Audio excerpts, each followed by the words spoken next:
There are actually only a very small number of books that I make it a point to reread every so often. And typically, these books, Lord of the Rings, Dune, and yes, I have to admit, the Robert E. Howard Conan the Barbarian books. But all three of those series of books, Lord of the Rings books, three books in the trilogy, the Sumerian, I tried to read it a few times. It was just too information dense. But those three books in the Lord of the Rings trilogy definitely have been reread. And they were read at a very early age for me, as well as was Dune, and specifically the first book of Dune. As I went into those trilogies, those books, I don't know, I kind of lost it. But the first Dune book definitely has been reread and has been made a point to be reread.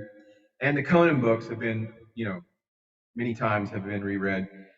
But Frank Herbert's Dune, specifically, because I thoroughly enjoy Frank Herbert's richly crafted and imaginative worlds. And I always find something new in their intelligent writing.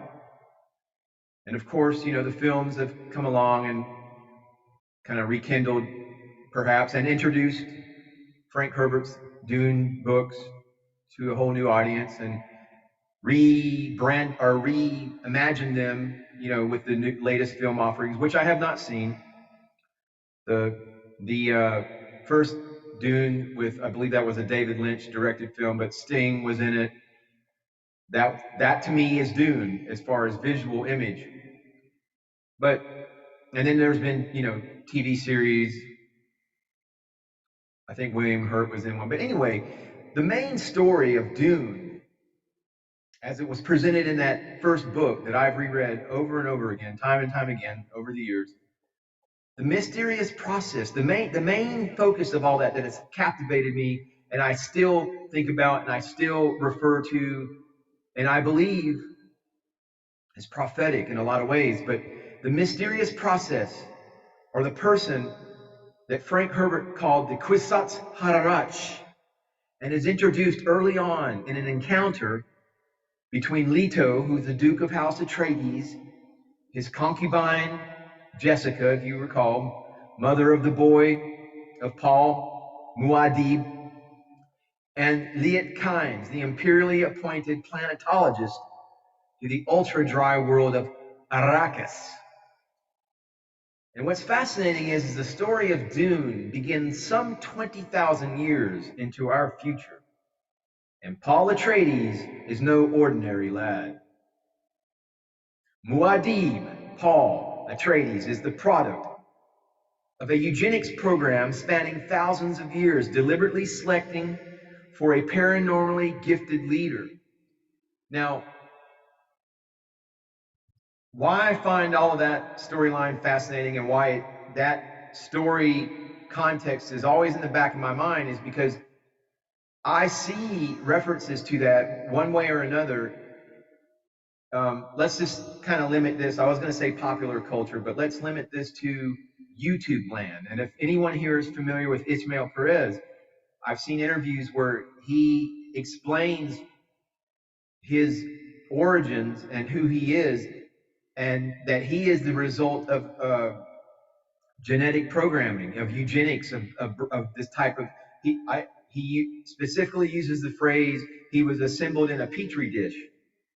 So anyway, and that's an interesting person that I've talked about in past videos, and I have his first edition of his book. But anyway, this is all sort of this idea of eugenics and genetics and design. All of this is very relative to our day and age, and especially with artificial intelligence, consciousness being transferred with the transhumanist agenda into new genetic vehicles and all. But it's a very fascinating story, a story of Dune, and it begins some 20,000 years into our future. And it's a future that we are fast embracing as where we're currently at in this epoch, as we go forward, as technology and the disclosures of technology that are coming about. But Paul Muad'Dib, product of a eugenics program spanning thousands of years, deliberately selecting for a paranormally gifted leader. Perhaps you are a paranormally gifted leader in your own right, and you simply have to awaken, as the sleeper must awaken.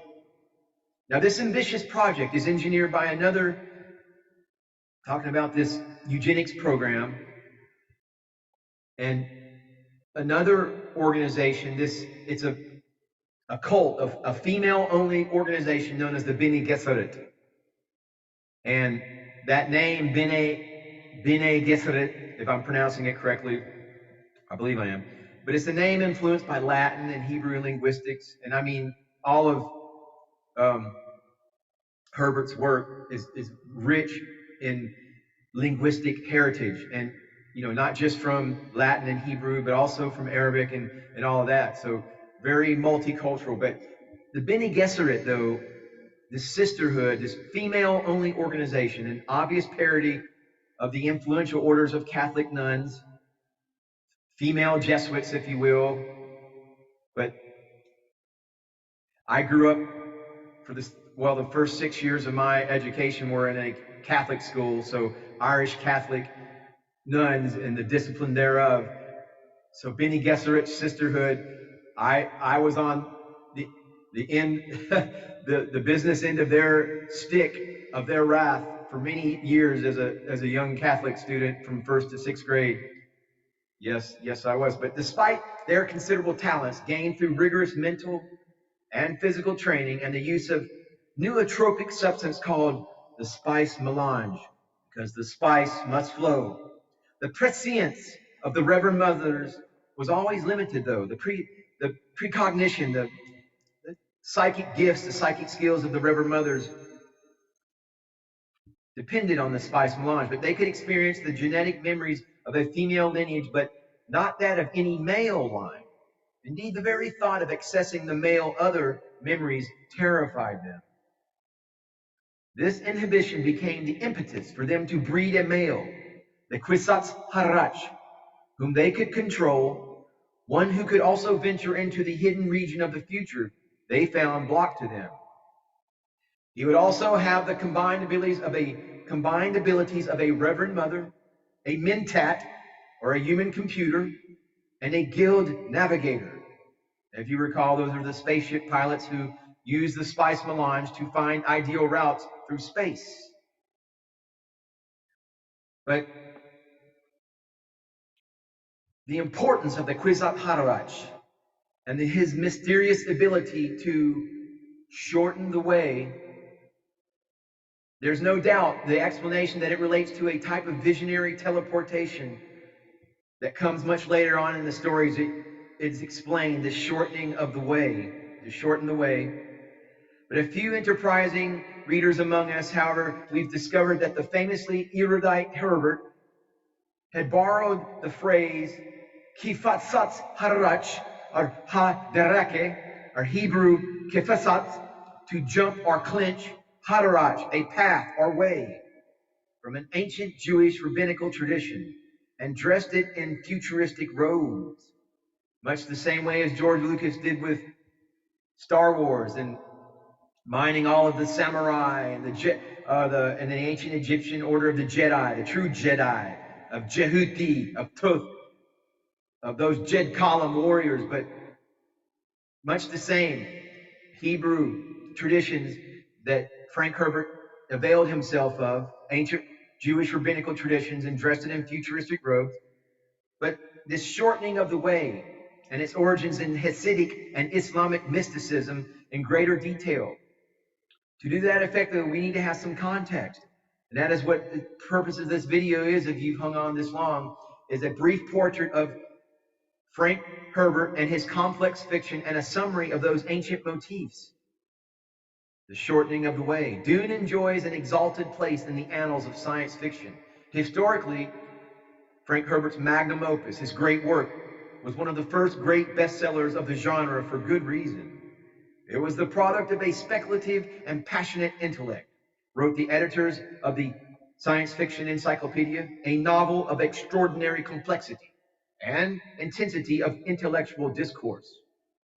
Besides this memorable story, the Dune series has appealed to several generations of modern readers, specifically because of its futuristic discussion of large-scale environmental issues, sectarian violence, and the rise of both fundamentalist guerrilla armies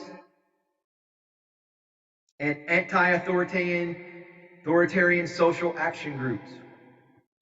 But I believe in the days ahead, as all of this Plutonian energy comes, the great planet of transformation, the old guard, the old ways, people looking outside of themselves, giving their power away to this whole presidential drama, all of that is dissolving.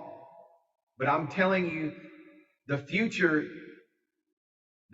I believe the fallout is going to be between fundamentalists and people on the new path, those who are self-empowering and leaving organized religion, leaving the power structure. That is going to can stay with us for a long time to come. So I believe understanding this great work of literary art by Frank Herbert and imbibing and ingesting and assimilating this story will be beneficial for those of us on this path to the golden age of the new earth. And the Kwisatz Haderach and the shortening of the way, the spice melange, a metaphor for the global exploitation of oil. There's so much within this book that can be understood and extrapolated from. Now, but this shortening of the way and the discussion within the book, the first book that I'm talking about, discussion of the nature of religion 3,000 years into the future, where we're going, because there is always going to be a belief component, a structure, a path for humans to intersect, to interact with this 3D reality from the higher dimensions. There will be some kind of mechanism that will encapsulate that energy structure that we have. And so this is discussion of the nature of religion 3,000 years into the future within the context of this book. But how Frank Herbert, what was important to him, he put considerable effort into imagining how the remnants of today's Catholicism, Judaism, Islam, and Buddhism would integrate and cross-fertilize over millennia. And in that regard, Frank Herbert has to be among the perhaps Tolkien did it somewhat with pagan type of motifs and beliefs, but Frank Herbert is a cutting-edge spiritual technologist of the grandest order. Yes, he is.